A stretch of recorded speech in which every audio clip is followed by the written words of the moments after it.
안녕하세요. 자, 오늘은 허생전 지난 시간까지 해서 다 끝났었고, 오늘은 이제 이해바탕부 31페이지를 하도록 하겠습니다.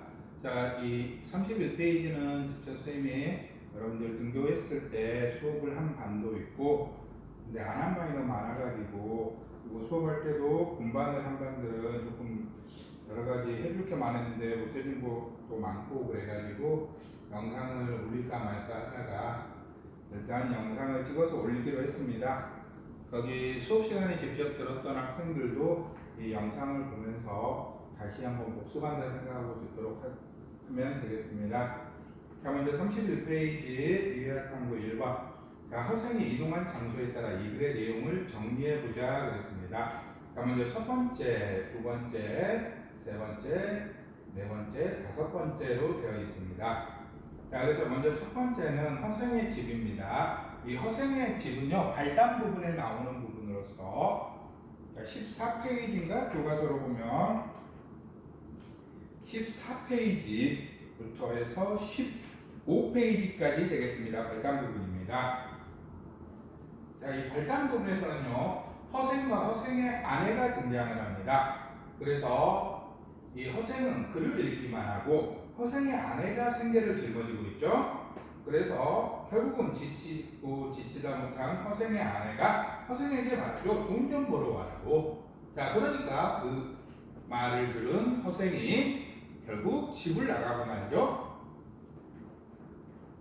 자, 책을 덮고 집을 나가고 맙니다. 그래서 허생이 이제 나와서 2번부터는 이제 정계 부분에 들어갑니다. 허생도 한양, 남산골에 살고 있었고, 그래서 한양에서 가장 부자가 누구인가 사람에게 수소문해 보니까 병부자가 가장 부자라는 말을 듣고 병부자를 찾아가서 쿨하게 나 1만 양만 빌려줘 그러죠. 그러니까 병부자도 평범하지 않은 인물이라서 좋아 빌려줄게 하고 바로 돈을 빌려줍니다. 묻지도 따지지도 않고 바로 돈을 빌려주죠. 돈을 빌림이라 해도 되고 1만 양을 빌림, 좀 돈 만냥을 빌림 이렇게 해도 됩니다. 자, 그래서 이 허생이 이 병부자에게 돈을 빌려가지고 집으로 돌아간 게 아니고 안성으로 갑니다. 안성. 이 안성은요 지금 경기도에 있는 안성입니다. 그 다음에 안성탕면 알죠? 이 안성탕면이 만들어지는 곳 경기도 안성으로 가서 자, 가장 먼저 했던 일이 뭐냐? 과일을 모조리 사들입니다. 즉 매점 매석을 한다는 거죠. 자, 그 당시 이따 뒤에 가서도 설명하겠지만 조선사회는요 유통구조 지금으로 흔히 쉽게 여러분이 이해하기 쉽게 말하자면 택배 같은 게 발달을 안 했어요. 그러다 보니까 이 한양으로 모이는 과일들이 이 안성을 거쳐서 가게 됩니다. 그래서 이 안성에서 이 과일들을 모조리 사드립니다. 좀 안 팔려고 하는 상인이 있으면 좀 더 많이 돈을 주더라도 사버립니다. 자, 그러면 이 조선시대에 있어서 이 과일이라고 하는 거는 지금 우리들은 이 과일들을 아주 풍족하게 먹고 있습니다. 마트에만 가도 과일을 팔고 그 다음에 여러 가지 온라인 쇼핑몰에서도 과일을 주문하면 과일이 옵니다. 심지어는 편의점에서도 과일을 팔고 있어요. 그런데 이 당시 조선시대에 있어서 이 과일이라고 하는 것은 굉장히 사치 품목입니다. 그래서 주로 부자들이나 양반들만 이 과일을 먹습니다. 그리고 이 제사 지낼 때 빠지지 않고 올라가는 게 과일이에요. 특히 이 양반들이나 부자들은 이 과일을 꼭 제사상에 올렸어요.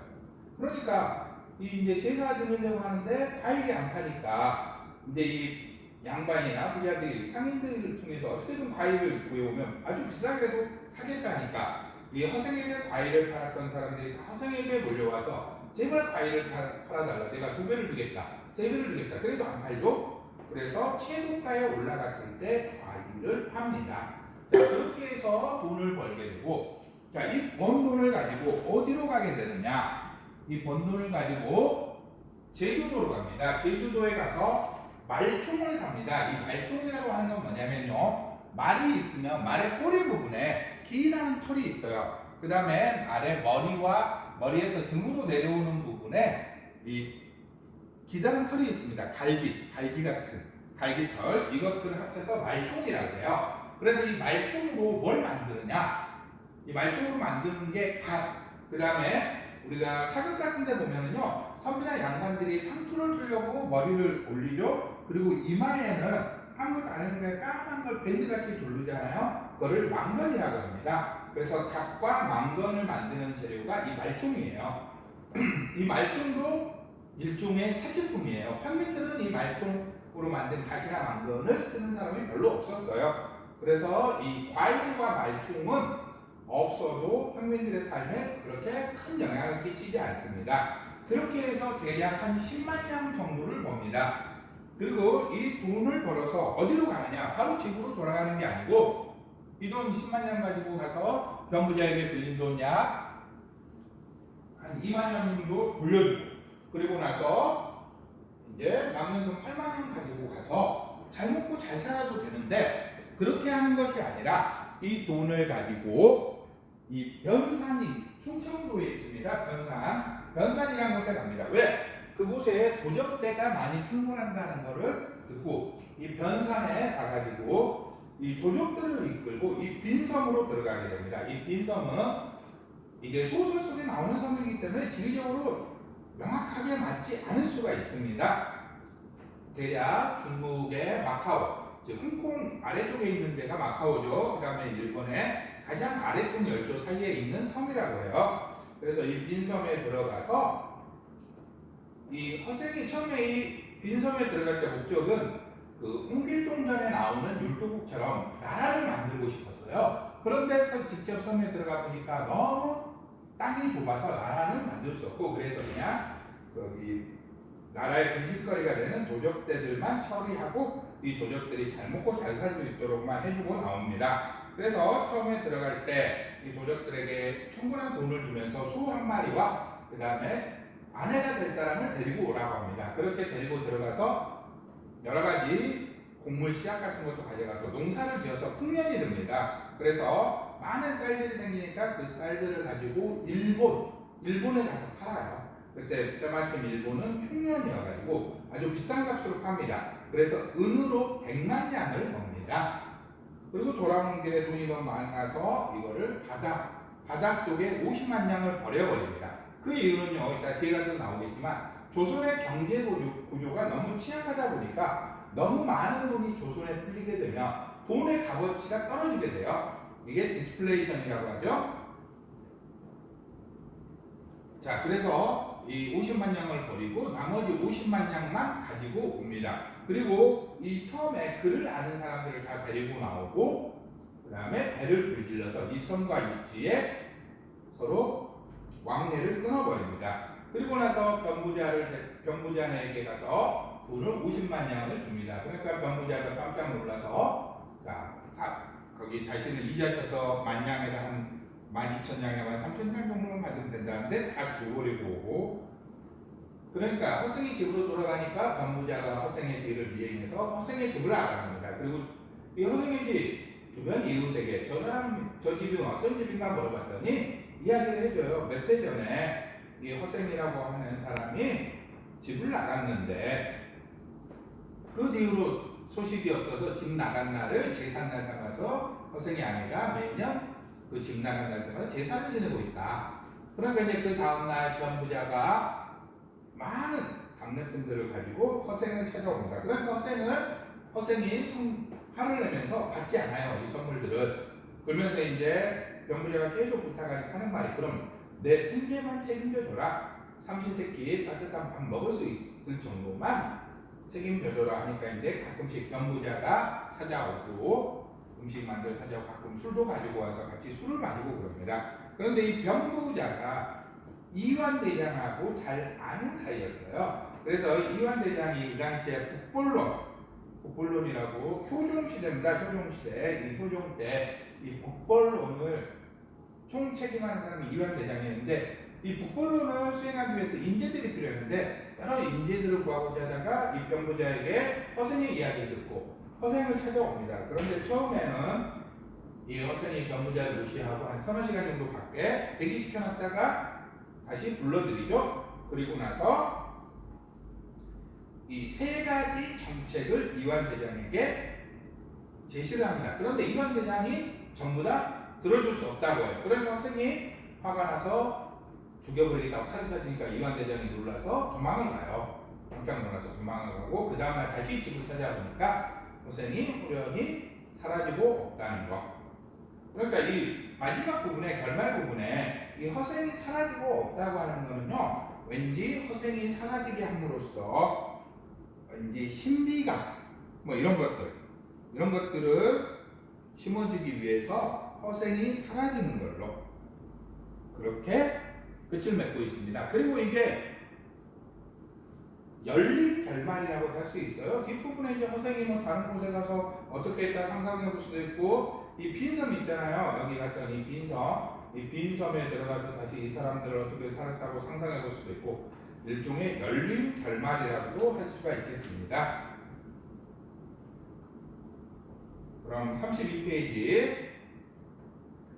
자, 허생의 말과 행동을 보고 당시의 사회문화적 배경을 추측해 보자 그랬습니다. 허생의 말과 행동. 자, 허생이 이 안성에 가서 과일을 사는 것. 즉 한마디로 매점 매석이 가능했다는 거죠.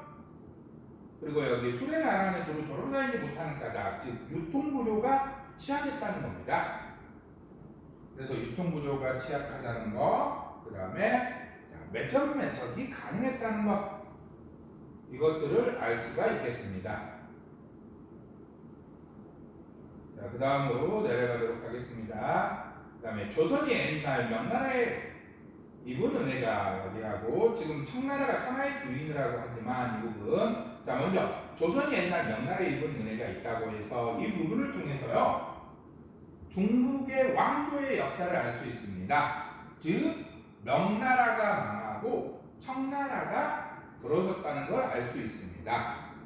자, 그 다음에 이 두 번째, 천하의 주인이라고 하지만 이 부분을 통해서요 우리나라가 청나라에게 복수를 하려고 한다. 무슨 복수냐? 병자호란 때 치욕적인 항복을 하죠. 삼전도의 굴욕이라고 해서 아주 치욕적인 항복을 합니다. 이 삼전도의 굴욕, 이 치욕적인 항복을 하는 것에 대해서 복수를 하고 싶어 한다는 걸 알 수가 있습니다.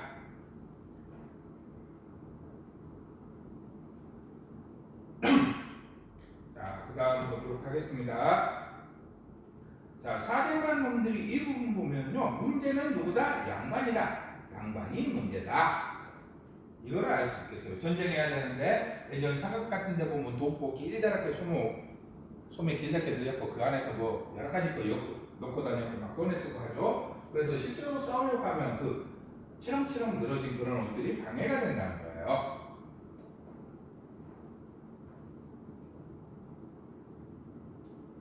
자, 그 다음에 이 글에서 알 수 있는 사회문화적 배경을 더 찾아보자 그랬습니다. 자, 먼저 교과서 14페이지를 한번 넘겨봅시다. 14페이지 열째 줄에 보면 어떤 말이 나오느냐. 자, 14페이지 열째 줄 다 넘겼나요? 자, 14페이지 열째 줄 마지막 줄이 되겠죠?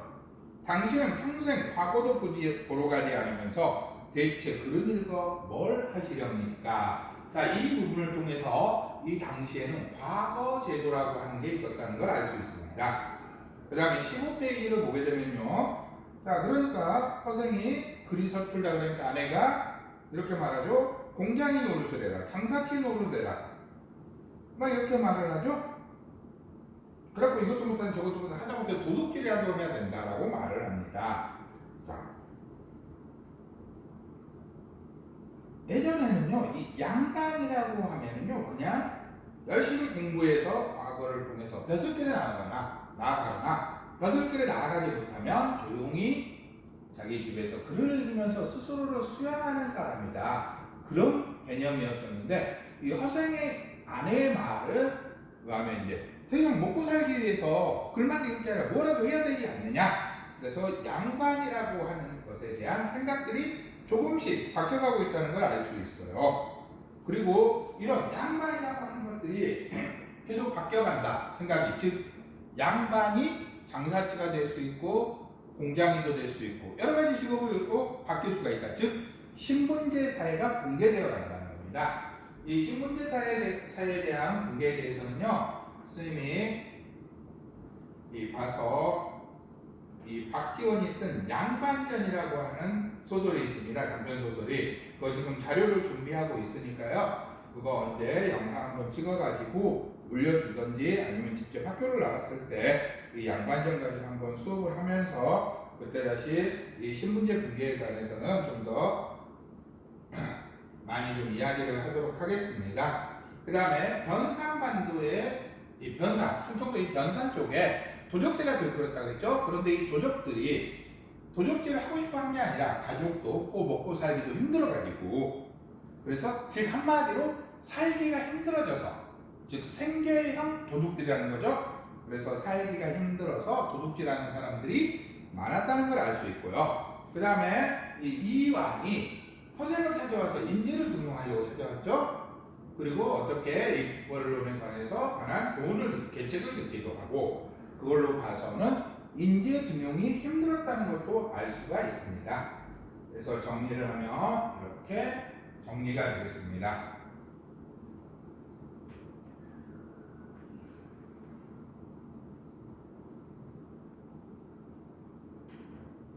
자, 다음으로 넘어가도록 하겠습니다.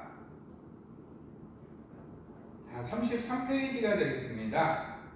자, 당시의 사회문화적 배경을 바탕으로 하여 이 글이 지니는 의미를 알아보자 그랬습니다. 자, 먼저 이 허생이 세 가지 제안을 합니다. 이완대장에게 세 가지 제안을 하고, 거기에 대해서 이완이 답변을 해주죠. 이완대장이 이 세 가지 질문에 대해서 답변을 해줍니다. 먼저 첫 번째가, 자, 훌륭한 뭐를 등용하기 위해서 뭐가 상고처려하게 해라 그랬습니다. 이 상고처려라고 하는 거는요, 자, 앞 시간에서도 설명했지만 이 상고처려, 삼국지에 나오는 거라 그랬죠.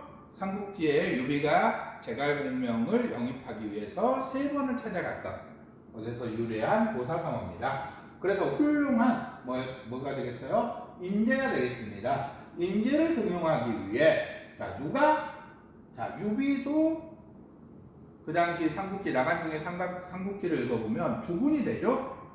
그래서 임금이 상고처리하게 해라가 됐고, 이완대장은 안 된다, 어렵다, 이렇게 답변을 합니다. 그 다음에 두 번째 제안은 뭐냐?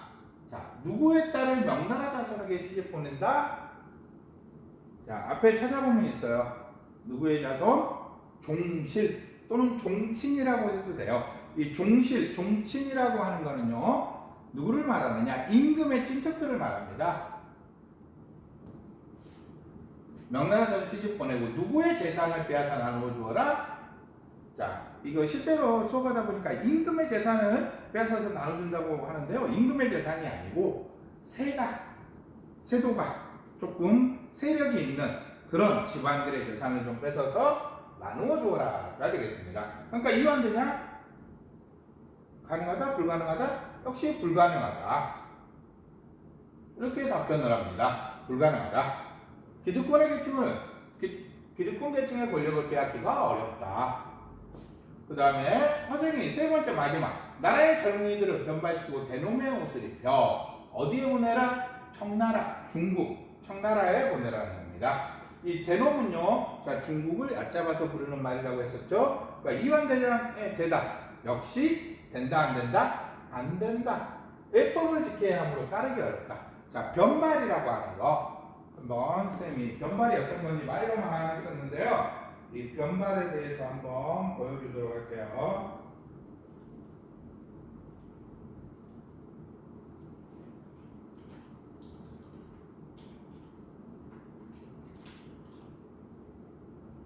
자, 조금 이미지로 해서, 자, 이게 변발이에요. 이게 변발입니다. 이런 식으로 이게 청나라의 전통 머리입니다. 변발. 자, 그래서 여기서 이제 이 허생과 이 이완대장의 대화, 즉 허생이 세 가지 계책을 내놨었죠. 첫 번째, 자, 인재를 구하기 위해서 임금이 직접 상고처리해라. 인재라고 생각되면 임금이 몇 번이건 가서 설득해서 데려와라. 하지만 이완대장들 임금이 지위가 있는데 흔히들 말을 하죠. 속된 말로 가오가 있지 이런 말을 하잖아요. 지위가 있기 때문에 어렵다. 즉 뭔가를 따지는 거죠. 임금의 지위를 따지고 있고 그 다음에 허생이 또 종실에 따라 명나라 다스리게 조랑 그 다음에 세조가 재산을 받아서 조라 하니까 기득권 계층입니다. 기득권 계층 누가 되겠어요? 이 당시에 기득권 계층은 양반들이 되겠죠. 양반들 기득권 계층의 권력을 빼앗기가 어렵다. 그 다음에 세 번째 자 젊은이들을 변발을 시켜서 청나라에 보내라. 그래서 과거 시험도 보게 해야 되고 그래가지고 일종의 스파이 간첩을 심으라는 얘기입니다. 그러니까 또 이완대장처럼 예법을 지켜야 돼서 어렵다. 즉 작가는 이 사대부들이 뭔만을 쫓아가는 거 어떤 예법이라든지 허례의식 같은 그런 것만을 쫓아가는 것들을 비판하고 있는 겁니다. 자, 허생이 제안했던 세 가지 계책은 현실적인 제안입니다. 현실적인 제안이고 실질적으로 이익을 볼 수 있는 거예요. 그런데 이완의 대답 전부 다 세 가지 다 못한다 였습니다. 뭐 때문에? 명분과 예법을 중시하기 때문에 안 된다.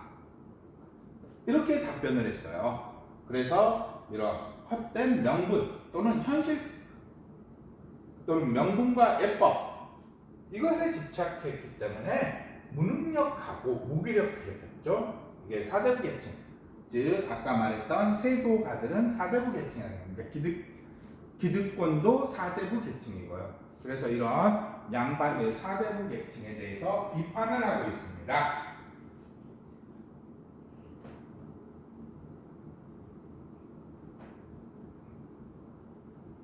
자, 그 다음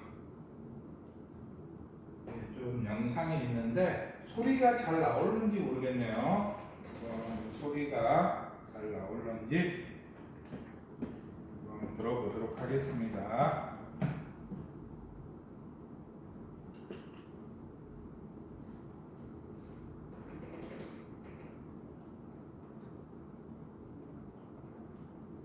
우리 조선이 지금은 망한 명나라와 친했다고는 하나 청나라에게 배울 건 배워야지.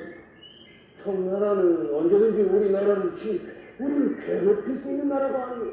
그러니 청에 가서 배울 것을 찾아 우리나라도 강해져야지.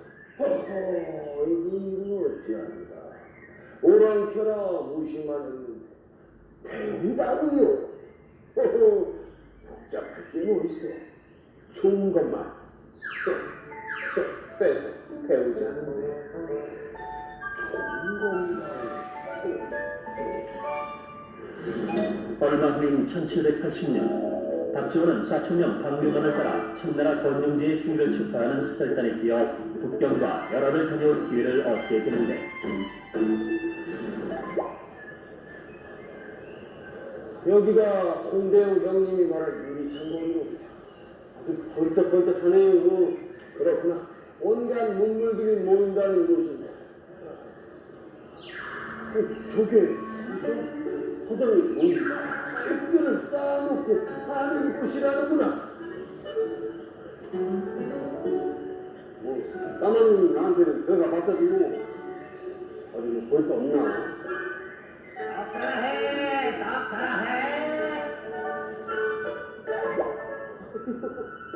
이렇게 많은 책들을 언제든지 살 수가 있다고. 당시 조선에는 서점이 없었기 때문에 중국의 큰 서점을 보고 충격을 받는 등 중국 국경을 들어설 때부터 박지원에게 청나라는 놀라운 그 자체였다. 아까 이나라 벽은 온몸에 돌들이 이렇게 다 똑같이 생겼네요. 이게 벽돌이라는 것인가 보다. 흙을 틀에 넣고 구운 돌이라 모양이 똑같이. 똑같은 모양의 돌을 쌓아 담을 튼튼하게 지을 수도 있겠군. 아, 그래요? 이겨라 해! 이겨라 해! 아따, 아주 국경이 간다는데 온몸에 수레가 이렇게 많다요. 아주 뭐 수레 때문에 정신이 하나도 없단게요. 시골에도 수레가 이렇게 다니니 다양하고 많은 물건들이 쉽게 오갈 수 있는 것이겠지. 저건 또 뭐래요? 저건 말똥이 아니야. 그게 말똥을 받아서 뭐하는 거야? 저또 떨어지고 이렇게 받았잖아요. 아유, 냄새, 아유. 아니, 이건 뭐예요? 냄새가 나는 게 똥이네요, 똥. 아까 그 똥인가인데. 맞다 해. 말똥이다 해. 아니, 그 말똥은 왜 모으는 거예요? 이걸 모아서 삭힌다 해. 그리고 똥밭에 뿌린다 해. 그러면 거름 된다 해.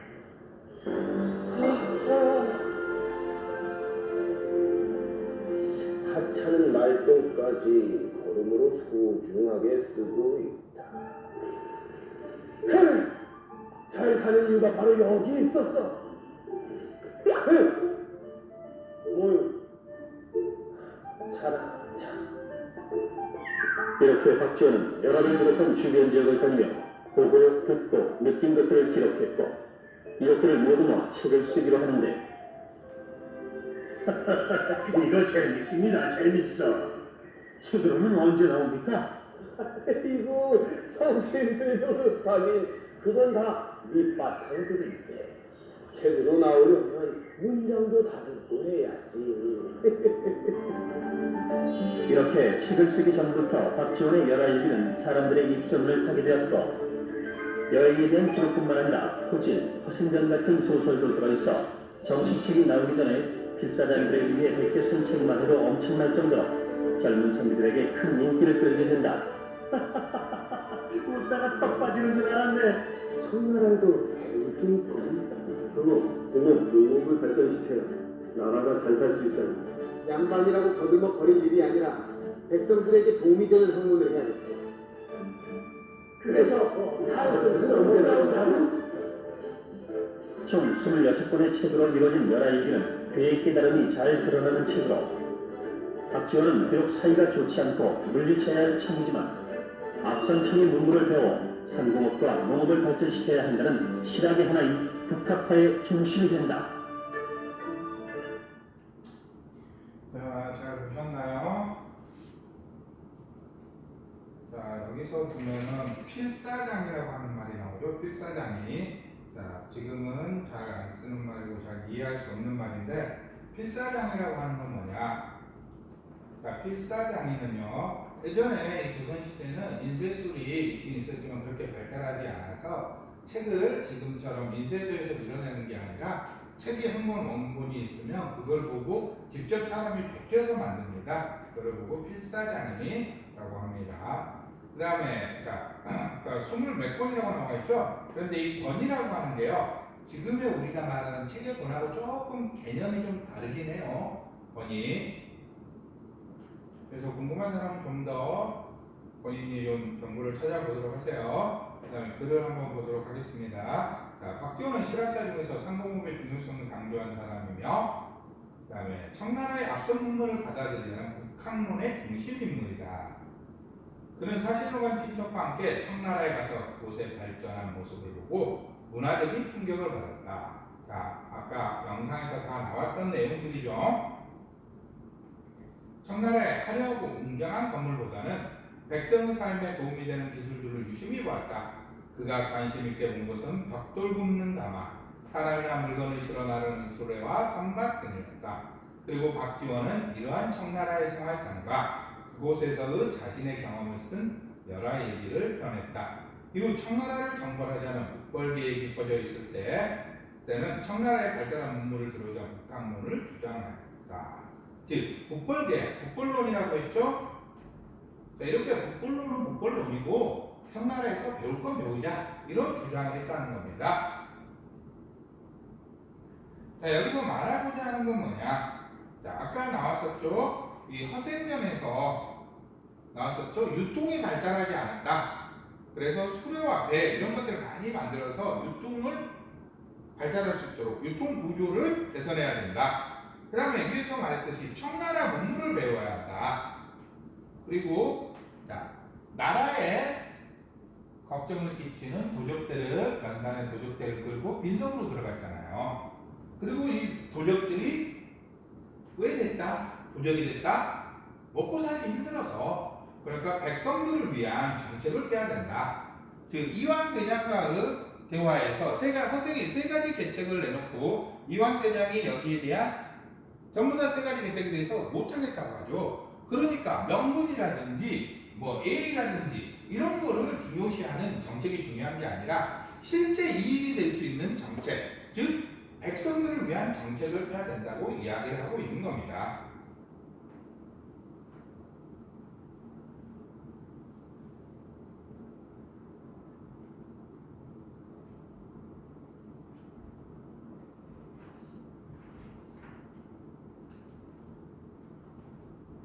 자, 그 다음에 34페이지 넘어가도록 하겠습니다.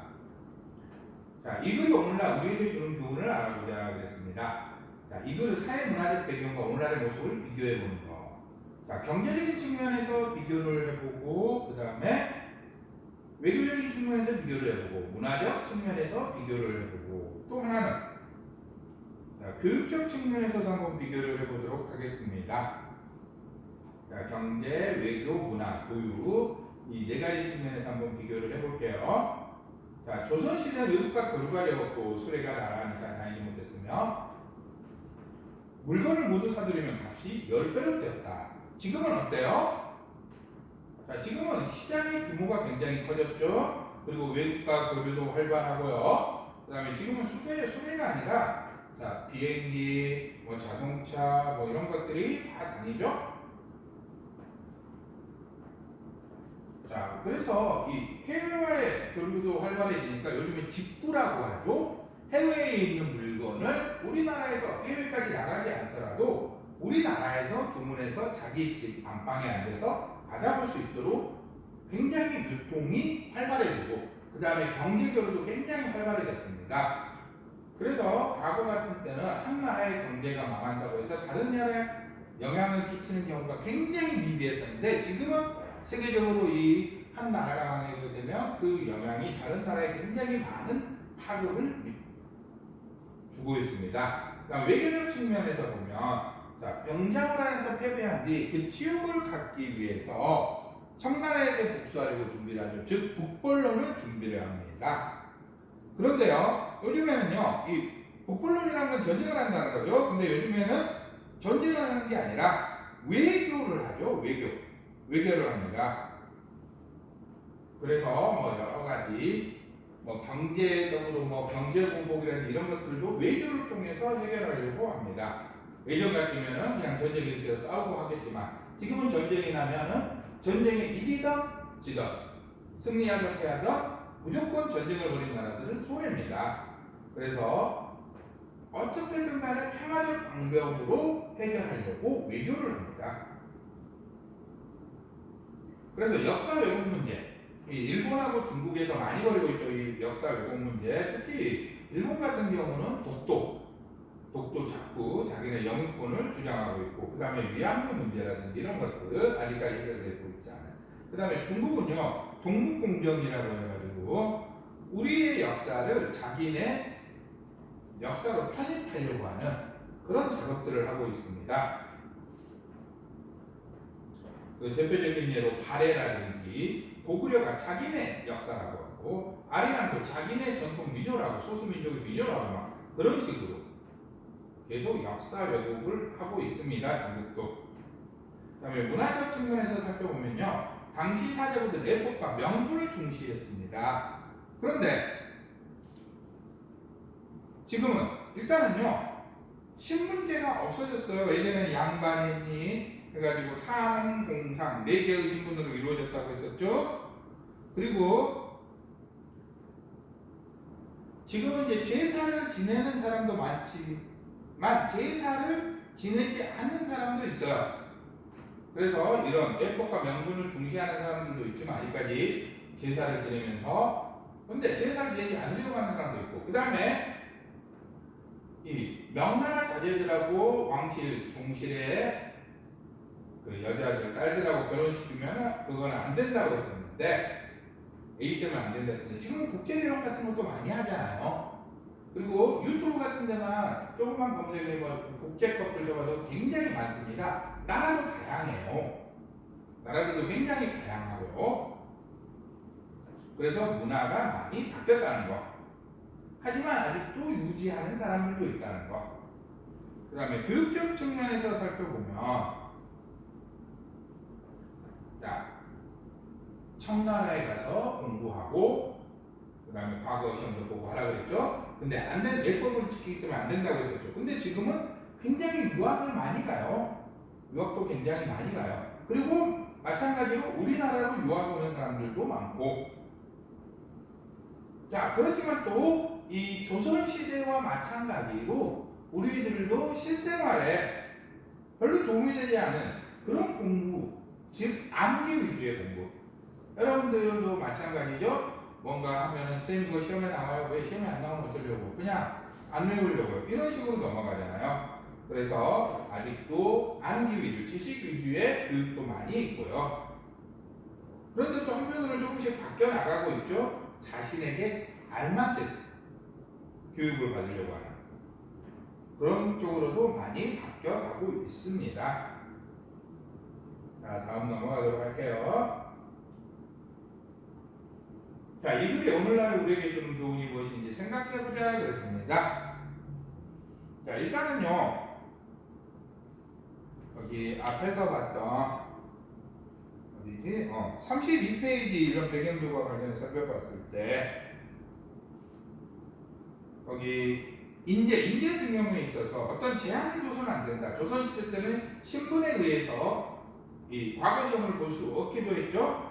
그래서 능력이 있음에도 불구하고 자신의 능력을 펴지 못하는 사람들이 굉장히 많았습니다. 그래서 이런 제한 조건을 주지 말고 능력을 발휘할 기회를 줘야 된다. 저 사람은 어떤 사람이다 막 색안경을 쓰고 봐서는 안 된다는 얘기예요. 그 다음에 이 과거 이 양반들이 마찬가지로 어떤 명분이나 해법에 치우쳐가지고 실질적인 이익을 구하지 못한 마찬가지로 정치인들도 특권인식을 지녀서는 안 된다. 실질적으로 국민들에게 도움이 될 만한 일들을 해야 된다. 즉 국회의원들이나 고위 관료직들, 그 다음에 재물에 욕심내지 않고, 즉 허생이 그랬죠? 자신이 최종 마지막 가서는 은으로 100만 양을 벌었어요. 근데 50만 양을 버려버렸어요. 그리고 자기가 번 돈을 통해서 도둑들에게 다 나눠주고 나라의 근심 걱정거리도 없어요. 그래서 너무 재물에만 욕심을 내서는 안 된다. 자신이 많은 돈을 벌었으면 그걸 어려운 사람을 위해서 쓸 줄도 알아야 된다. 이런 교훈들도 찾아낼 수가 있습니다.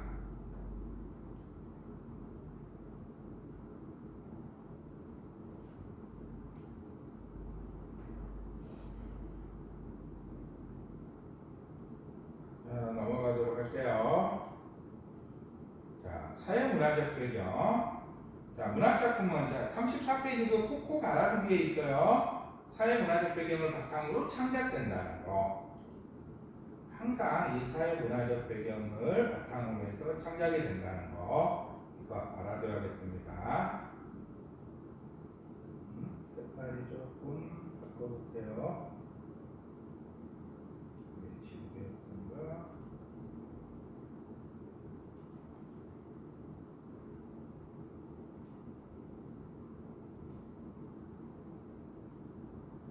이거 알아두시고요. 오랜만에 하니까 두께가 좀 그러네요. 그 다음에 사회문화적 상황은 작품에 직접 드러날 수도 있지만 그냥 드러나지 않고 창작 배경으로만 나올 수도 있다는 거, 직접 드러나지 않을 수도 있다는 거 알아두시면 되겠습니다. 그 다음에 이 사회문화적 배경을 바탕으로 작품을 이해해야 된다는 거. 우리가 특히 이제 우리가 살고 있는 시대에 쓰여지지 않은, 우리보다 좀 더 오래전 시대에 쓰여진 작품들을 보다 보면 잘 이해가 안 갈 때가 있어요. 왜 그런 인물, 그 등장한 인물은 그런 말과 행동을 했지? 왜 저렇게 해야지만 되지? 난 도저히 저게 이해가 되지 않아. 그 다음에 저 사람과 A라는 사람과 B 사람의 관계는 왜 저렇게 맺어질까? 그 다음에 저런 사건들이 어떻게 일어날 수가 있지? 자, 이거를 현대의 관점에다 두고 보려고 하면 진짜 저거는 말도 안 되는, 실제로 저런 게 어떻게 일어날 수 있느냐, 그런 사건들이 많아요. 그런 인물들도 등장을 많이 하고. 그런데 그거를 그 작품이 창작될 당시의 시대 상황과 결부시켜서 이해를 했을 때 좀 더 이해하기 쉬워진다는 겁니다.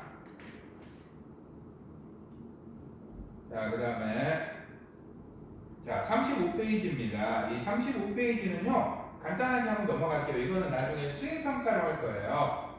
자, 그래서 이 오늘의 모습과 비교해보자라고 되어 있죠. 그래서 이 35페이지에 보면은요, 그 드라마가 있습니다. 이 드라마입니다. 1화입니다. 응답하라 188. 그래서 이 등장 인물들의 가까운 인물들과의 관계 알아보는 거, 그 다음에 이 당시 삶의 모습들, 즉 한마디로 사회 문화적 배경의 모습들을 보는 것들입니다. 그래서 이것들은요, 여러분이 간단하게 한 번씩 보고, 거기 이사를 보면 유튜브에 떡을 돌리기도 지금도 하는 데가 있긴 해요. 근데 요즘은 거의 안 해요. 그리고 난 요즘도 친구들이 같이 숙제하다 저녁을 먹고 오기도 해요. 자, 지금 코로나19 때문에 이런 일들이 굉장히 힘들죠. 일어나기가. 그 다음에 앞으로 활동을 바탕으로 자신이 생각 바람직한 삶의 모습, 이것도 나중에 수행평가와 연결지어서 하도록 하겠습니다. 자, 이렇게 해서 이 학생전을 끝내고요. 자, 다음 시간에는 자, 40페이지, 자, 소단 두 번째 시집 읽고 해석하기에 대해서 알아보도록 하겠습니다. 자, 오늘 영상은 여기까지 하도록 하겠습니다.